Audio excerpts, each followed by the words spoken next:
नमस्कार दोस्तों, स्वागत है आपका भारत के सबसे बड़े ऑनलाइन चैनल अनअकैडमी और भारत के सबसे बड़े ऑनलाइन चैनल अनअकैडमी के यूपी एग्जाम पर जुड़े हैं आप। और रात को 10 बज चुके हैं दोस्तों, और समय है आपका monthly current affairs prelims targeted MCQ का। और यूपी पीसीएस 2021-2022 को ध्यान में रखते हुए करंट अफेयर्स का मल्टीपल चॉइस क्वेश्चन है। तो फटाफट सभी लोग ऑनलाइन आ जाइए और शेयर कर दीजिए अपने सारे फ्रेंड्स के साथ, लाइक कर दीजिए। और अगर आप इस पहली बार इस चैनल पे हैं तो चैनल को सब्सक्राइब कर दीजिए, बेल आइकन दबा दीजिए कि यहाँ आने वाली हर क्लासेस के बारे में आपको समय रहते जानकारी मिल सके। दोस्तों, मेरा नाम अनूप उपाध्याय है। मैं आपका मेंटर और कोच हूँ सिविल सर्विस एग्जाम के लिए। More than 6 year teaching experience हो चुका है मुझे। Geography, environment and ecology and current affairs, जिसमें करंट अफेयर्स की क्लासेस रोज सुबह 9 बजे, ज्योग्राफी की क्लासेस और इन्वायरमेंट की क्लासेस शाम को 3 बजे, और करंट अफेयर्स एमसीक्यू अभी आप रात को 10 बजे देख ही रहे हैं। मेंटर 15,000 प्लस स्टूडेंट और सिलेक्शन 300 प्लस अभी तक के लिए आंकड़े हैं। इसके अलावा बात करें दोस्तों, तो अनअकैडमी का टेलीग्राम चैनल नहीं ज्वाइन किया तो ज्वाइन कर लीजिए अनअकैडमी का टेलीग्राम चैनल, जिसका नाम है अनअकैडमी यूपी एग्जाम। जहाँ पर क्लासेस के लिंक्स, क्लासेस के पीडीएफ्स और इस चैनल पे आने वाली सारी क्लासेस के बारे में आपको जानकारी मिलेगी। दोस्तों, अनअकैडमी का अगर अभी तक सब्सक्रिप्शन नहीं लिया तो फटाफट मोबाइल उठाइए, मोबाइल पर अनअकैडमी लर्निंग ऐप सर्च कीजिए। अनअकैडमी लर्निंग ऐप सर्च करने के बाद मैनेज बोर्ड में जाकर आप UPPSC, UP triple S C search कीजिए। गेट सब्सक्रिप्शन पे जाइए, जिसके बाद आपको 1 महीना, 3 महीना, 6 महीना, 12 महीना और 24 महीने का कोर्स दिखेगा। इसमें से आप अपनी सुविधा के अनुसार कोर्स ले सकते हैं। अगर मेरी सलाह माने तो मैं आपसे कहूँगा कि 12 या 24 महीने के कोर्स के साथ चलिए, जिसमें 12 महीने की फीस 7,000 और 24 महीने की फी 8,400। आपको क्या करना है कि रेफरल कोड यूज करना है। जैसे कि मेरा रेफरल कोड आपको यहाँ अनूप 10 नजर आ रहा है। इस रेफरल कोड से आपको 10% ऑफ मिल जाएगा आपकी फी में। और 10% ऑफ मिलने के बाद जो 1 साल का जो फी है, जो कि 7,000 दिख रहा था, वो 6,300 हो जाएगा, 10% ऑफ मिल जाएगा। और जो 24 महीने का 8,400 दिख रहा था, 7,560 हो जाएगा। तो फटाफट आप लोग इस कोड के माध्यम से, जो कि आपके स्क्रीन पर कोड दिख रहा है, इसके माध्यम से आप डिस्काउंट ले लीजिए। कोड क्या है? कोड है अनूप 10। इस कोड के माध्यम से आप डिस्काउंट ले सकते हैं। पेमेंट को आप डेबिट कार्ड, क्रेडिट कार्ड और यूपीआई के माध्यम से भी कर सकते हैं दोस्तों। इसके अलावा मैं बात करूँ तो ये आपकी स्क्रीन पर फिर से ये कोड दिख रहा है Anoop 10। Get 10% off on your next Unacademy subscription by using this referral code Anoop 10। दोस्तों, आप जानते हैं कि इंडिया का लार्जेस्ट लर्निंग प्लेटफॉर्म है यूपीपीएससी और यूपी ट्रिपल एससी का। अभी तक सब्सक्राइब नहीं किया तो सब्सक्राइब कीजिए। प्लस के बारे में बात करें तो प्लस की क्लासेस क्यों करें दोस्तों? लॉकडाउन का समय है, घर पे बैठे बैठे आपको learn life from the comfort of your home. Unlimited access to all courses, top educators of India जो है आपको वन प्लेटफॉर्म पे मिलेंगे। एक्सक्लूसिव कवरेज ऑफ सिलेबस मिलेगा। कंप्लीट एग्जाम प्रिपरेशन करेंगे आप। रेगुलर डाउट क्लियरिंग सेशंस है, लाइव टेस्ट सीरीज है, स्टडी मटेरियल्स का पीडीएफ फॉर्मेट मिलेगा, आंसर राइटिंग सेशंस आपको मिलेगा, मेंटरशिप गाइडेंस प्रोग्राम मिलेंगे। इसके अलावा बात करें दोस्तों तो यूपीपीएससी और यूपी ट्रिपल एससी के लिए एक मेगा पंपर लिमिटेड ऑफर है, जो कि फर्स्ट 300 सब्सक्राइबर को मिलने वाला है। अगर दोस्तों आपका अनअकैडमी का सब्सक्रिप्शन एक्सपायर होने वाला है तो आप एक नया मोबाइल नंबर ले लीजिए। न्यू मोबाइल नंबर से आप क्या कर सकते हैं, ठीक है? तो न्यू मोबाइल नंबर ले लीजिए, और न्यू मोबाइल नंबर से आप क्या कीजिए, एक बार फिर से सब्सक्रिप्शन ले लीजिए या न्यू, और साथ में आपका जो ईमेल आईडी है वो भी आपका नया होना चाहिए। ये ओल्ड स्टूडेंट्स के लिए मैं बता रहा हूँ। तो जैसे ही आप 1 साल का, जिसका फीस मैंने आपको बताया कि 7,000 फीस है, लेकिन जैसे ही आप कोड यूज करोगे अनोप 10, वैसे ही आपको ये फी जो है वो 6,300 होगा। तो 6,300 में आपको 12 महीने की जगह पे आपको 12 तो 14 महीने का आपको क्या है, सब्सक्रिप्शन मिलेगा। और ये आप 15 मई से अगर पहले सब्सक्रिप्शन लेते हैं तो ये आपको मिलेगा। पुराने स्टूडेंट कोई आपको नया मोबाइल नंबर और नया ईमेल आईडी, और जो नए स्टूडेंट है जो फर्स्ट टाइम सब्सक्रिप्शन ले रहे हैं, वो अपने मोबाइल नंबर और ईमेल आईडी के माध्यम से सब्सक्रिप्शन ले सकते हैं। इसके अलावा बात करें दोस्तों तो एक कॉम्बी सब्सक्रिप्शन ऑफर है कि आप किसी भी स्टेट का, चाहे आप यूपी का, चाहे राजस्थान का, चाहे बिहार का, चाहे एमपी का, किसी भी सब्सक्रिप्शन अगर आप लेते हैं तो आपको ये सारे के सारे स्टेट आपको देखने को मिलेगा। कॉम्बो ऑफर जो है, इसके लिए आपको कोड जो यूज करना है, वो कोड फिर से मैं आपको बताता हूँ, अनोप 10 कोड का यूज करना है और इस कॉम्बो ऑफर का फ़ायदा उठाना है। इसके अलावा मिशन खाकी करके कोर्स है, यूपीपीसी का आप सब्सक्रिप्शन लेंगे दोस्तों, जिसको कोड जो है अनोप 10 के माध्यम से आप सब्सक्रिप्शन जब लेंगे तो आपको UPPCS upper, lower PCS, R O R O, UPSI, UP triple S, PET, लेखपाल बी और ऑप्शनल कोर्स, ये सारे के सारे फायदे मिलेंगे। इसके अलावा बात करें दोस्तों तो ये आपका अकेडमी है, ठीक है? तो फटाफट इसका फायदा उठाइए। चलिए स्टार्ट करते हैं आज के सेशन को। पहला प्रश्न आपके स्क्रीन पर है दोस्तों। हाल ही में समाचारों में चर्चित म्यूऑन शब्द क्या है? किससे संबंधित है? क्रिप्टो करेंसी, मॉलवेयर, सब एटॉमिक कण या पृथ्वी के आकार वाले नए ग्रह की खोज? और आपका समय शुरू होता है अब।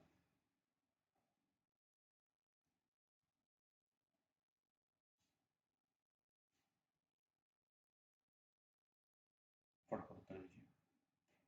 हाल ही में समाचारों में चर्चित म्यूऑन शब्द किससे संबंधित है? क्रिप्टो करेंसी, मॉलवेयर, सब एटॉमिक कण या पृथ्वी के आकार वाले नए ग्रह की खोज? समय समाप्त हो गया। देखते हैं राइट आंसर क्या है। दोस्तों जिन्होंने कहा सी वो सभी के उत्तर सही हैं। तो म्यूऑन जो शब्द है, जो कि अभी अंतर्राष्ट्रीय प्रयोग के नए प्रकाशित परिणामों ने प्रकृति के नियमों को नियंत्रित करने के लिए नए भौतिक की संभावना को संकेत दिए हैं, और म्यूऑन नामक एक सब एटॉमिक कण का अध्ययन भी किया गया है। तो जिन्होंने कहा सी वो सभी के उत्तर जो है वो सही है।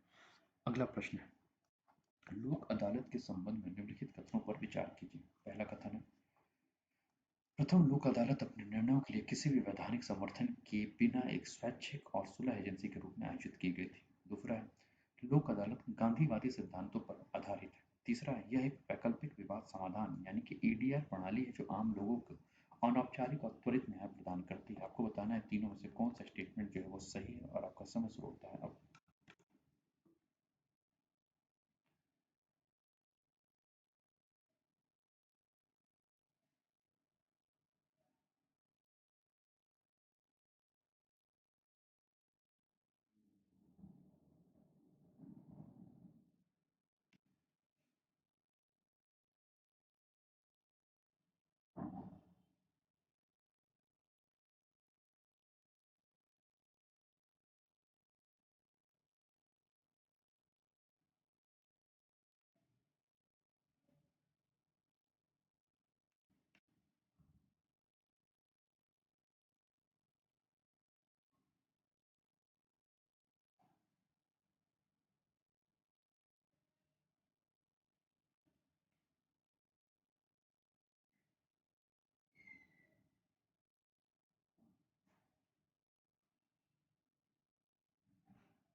देखिए दोस्तों राइट आंसर क्या है, और जिन्होंने कहा डी वो सभी के उत्तर जो है वो सही है।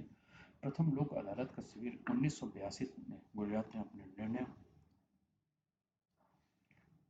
के बिना किसी वैधानिक और सुलह एजेंसी के रूप में आयोजित किया गया था, और समय के साथ इसकी बढ़ती लोकप्रियता को देखते हुए उसे कानूनी सेवा प्राधिकरण अधिनियम 1987 के तहत वैधानिक दर्जा प्रदान किया गया। अधिनियम लोक अदालतों के संगठन और कामकाज से संबंधित प्रावधान करता है। लोक अदालत शब्द का अर्थ है लोगों का अदालत, और ये गांधीवादी सिद्धांतों पर आधारित है।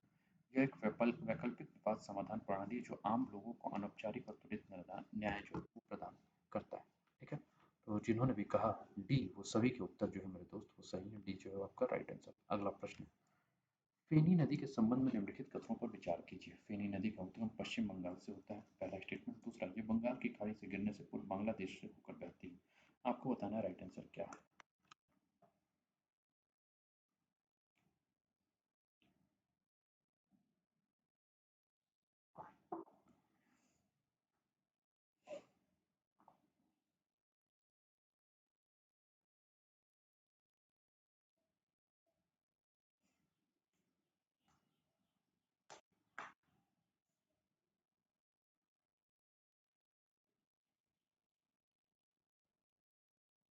फेनी नदी के संबंध में आपको बताना है, और फेनी नदी आप जान ही रहे हो कि हाल फिलहाल में सुर्खियों में था। जब भारत के प्रधानमंत्री बांग्लादेश की यात्रा पर गए थे, तो उन्होंने इस नदी के ऊपर एक पुल का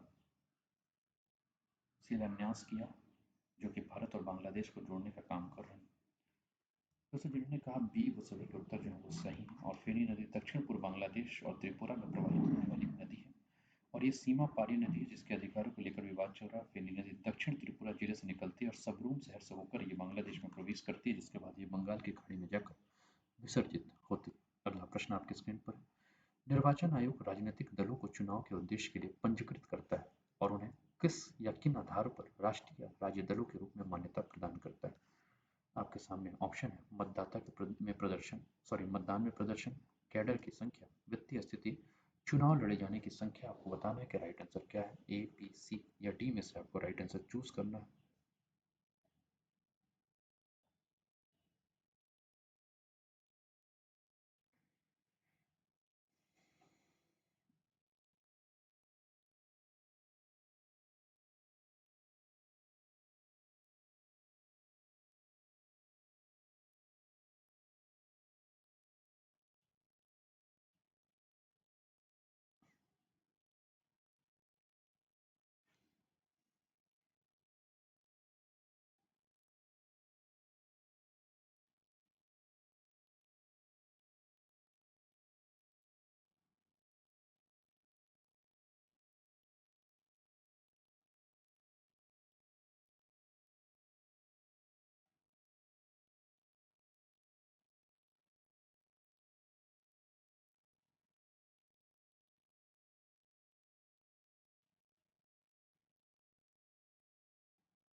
और देखते हैं दोस्तों, जिन्होंने कहा बी वो सभी का उत्तर सही है। किसी पंजीकृत दल को तभी राष्ट्रीय पार्टी के रूप में मान्यता दी जाती है जब वो निम्नलिखित सूचीबद्ध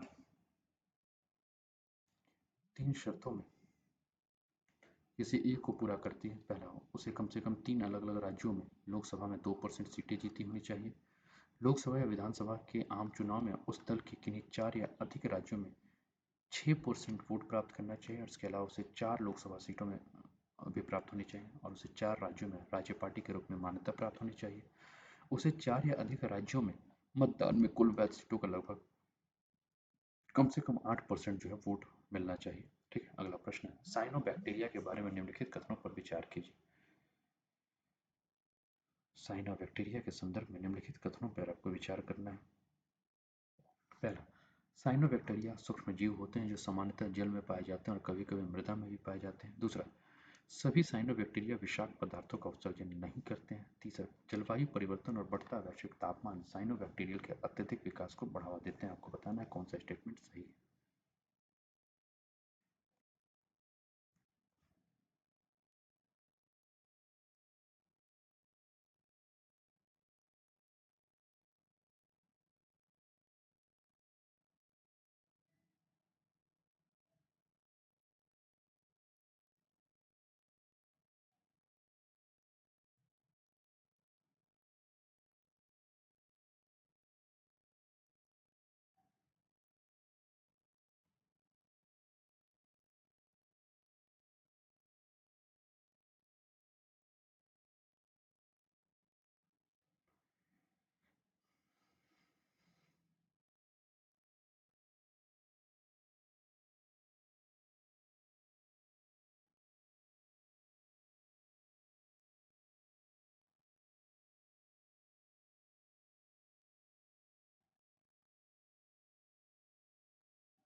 देखते हैं राइट आंसर क्या है। दोस्तों, जिन्होंने कहा डी वो सभी के उत्तर सही है। डी जो है आपका राइट आंसर है। तो जल में साइनोबैक्टीरिया के द्वारा उत्पन्न विषाक्त पदार्थों से इस वर्ष बोत्सवाना में लगभग 300 से अधिक हाथियों की मृत्यु हो गई, जिसके कारण ये साइनोबैक्टीरिया जो है वो काफ़ी ज़्यादा न्यूज़ में रह गया, सुर्खियों में बन गया। और साइनोबैक्टीरिया सूक्ष्म जीवाणु होते हैं जो सामान्यतः जल में पाए जाते हैं तथा ये कभी-कभी मृदा में भी पाए जाते हैं। सभी विषाक्त पदार्थों का उत्पादन नहीं करते हैं, लेकिन वैज्ञानिकों का कहना है कि जलवायु परिवर्तन के कारण बढ़ते वैश्विक तापमान के कारण विषाक्तता में वृद्धि हो जाती है। साइनोबैक्टीरिया की कुछ प्रजातियां जानवरों और मनुष्यों को प्रभावित करने वाले विषाक्त पदार्थों का उत्पादन करती हैं, और वैज्ञानिकों ने उनके संभावित प्रभाव के बारे में चिंता व्यक्त की है, क्योंकि जलवायु परिवर्तन के कारण जल में के तापमान में वृद्धि हो जाती है, जिससे साइनोबैक्टीरिया में अत्यधिक वृद्धि देखने को मिलती है। अगला प्रश्न है, करेंसी चेस्ट के संबंध में निम्नलिखित कथनों पर विचार कीजिए। पहला स्टेटमेंट है, करेंसी चेस्ट एक ऐसा स्थान होता है जहां बैंक एटीएम के लिए रखे गए बैंक पैसे को स्टॉक करते हैं। दूसरा स्टेटमेंट है, आरबीआई द्वारा करेंसी चेस्ट का प्रशासन किया जाता है। तीसरा, करेंसी चेस्ट की सुरक्षा उस बैंक की जिम्मेदारी है जिसमें वह स्थित है। आपको बताना है कि करेंसी चेस्ट के संदर्भ में ये 3 जो कथन है उसमें से कौन सा कथन सही है।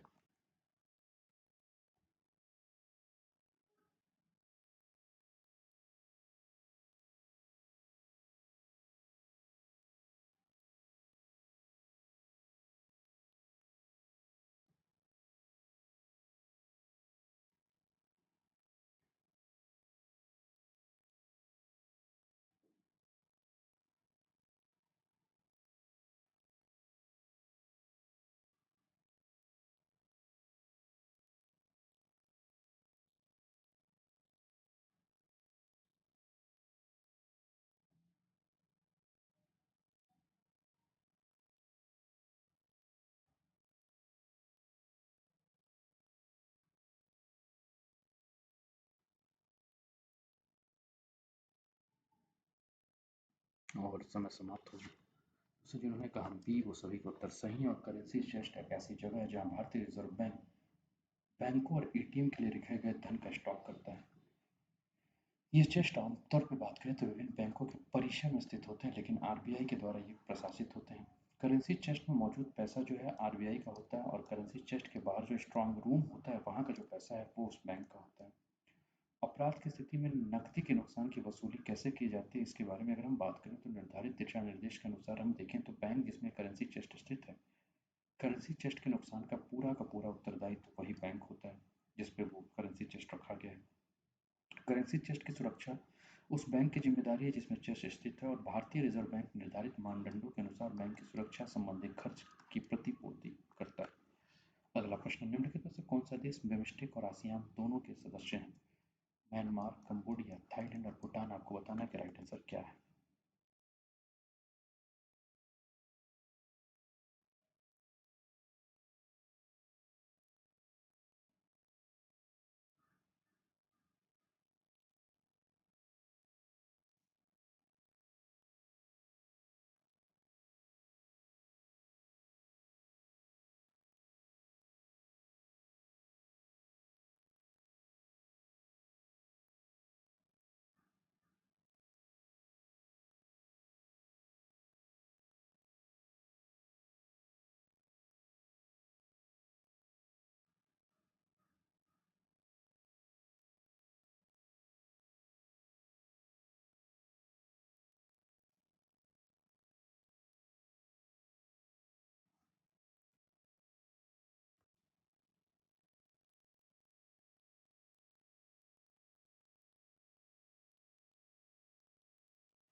जिन्होंने कहा सी, वो सभी के उत्तर जो है वो सही हैं।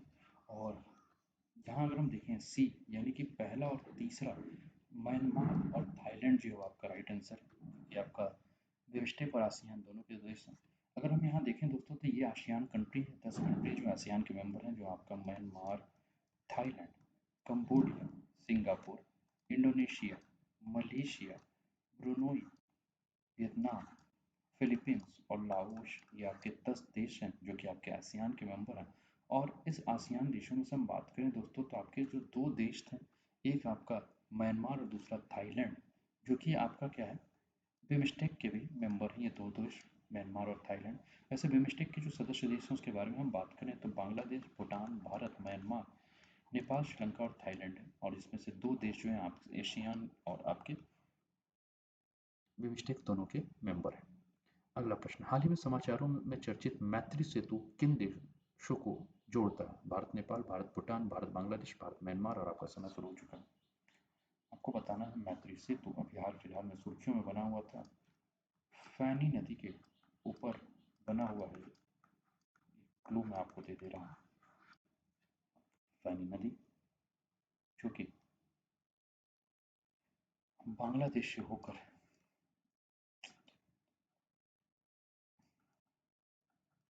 बहती है और बंगाल की खाड़ी में विसर्जित होती है।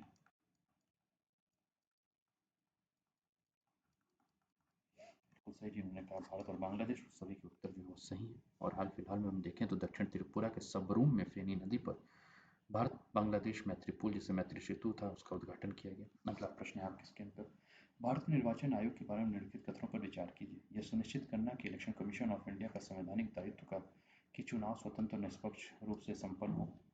दूसरा स्टेटमेंट, यदि मुख्य निर्वाचन आयुक्त और अन्य निर्वाचन आयुक्त किसी मामले पर अलग अलग राय रखते हैं तो ऐसे मामलों का फैसला बहुमत की राय के अनुसार किया जाएगा।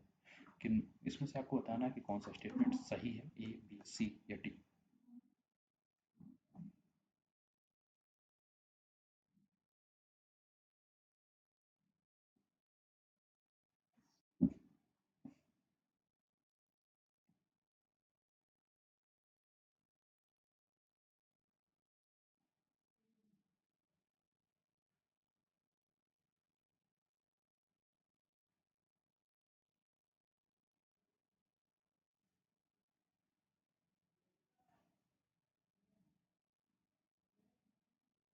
आपका समय समाप्त, दिखता है राइट आंसर। दोस्तों जिन्होंने कहा सी, सभी के उत्तर सही हैं, दोनों के दोनों स्टेटमेंट सही हैं। और निर्वाचन आयोग यानी कि इलेक्शन कमीशन ऑफ इंडिया एक संवैधानिक निकाय है, ये हमें पता ही है।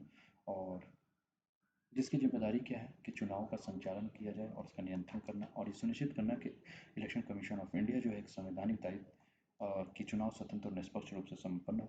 मुख्य निर्वाचन आयुक्त और दो अन्य निर्वाचन आयुक्त के पास समान अधिकार है, समान वेतन, भत्ते और अन्य अनुलाभ जो है उनको प्राप्त है। सर्वोच्च न्यायालय के न्यायाधीश के समान ही अगर हम बात करें तो मुख्य निर्वाचन आयुक्त या दो अन्य निर्वाचन आयुक्त मतलब इनकी बात करें, अगर सर्वोच्च न्यायालय के न्यायाधीश के हिसाब से इनका वेतन और भत्ते हैं।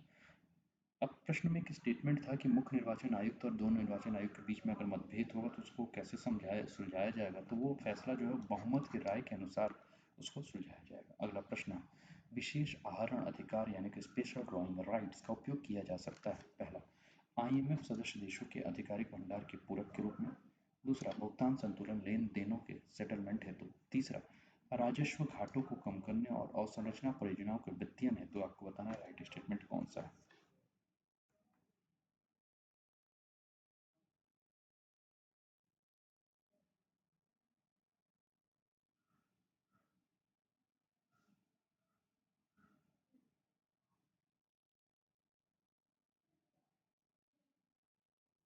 और यहाँ समय समाप्त। तो जिन्होंने कहा बी वो सभी के उत्तर सही हैं। तो स्पेशल ड्राइंग राइट्स एसडीआर जो है विशेष आहरण अधिकार, ये ना तो मित्रा है और ना ही आईएमएफ पर कोई दावा है। अगर हम बात करें दोस्तों तो ये आईएमएफ के सदस्य की स्वतंत्र रूप से प्रयोग करने योग्य मुद्राओं का एक संभावित दावा है और इन मुद्राओं के लिए एसडीआर यानी कि स्पेशल ड्राइंग राइट्स का आदान प्रदान किया जा सकता है। इसका उपयोग अवसंरचना परियोजनाओं के वित्तीयन हेतु नहीं किया जा सकता जब मुद्रा नहीं है।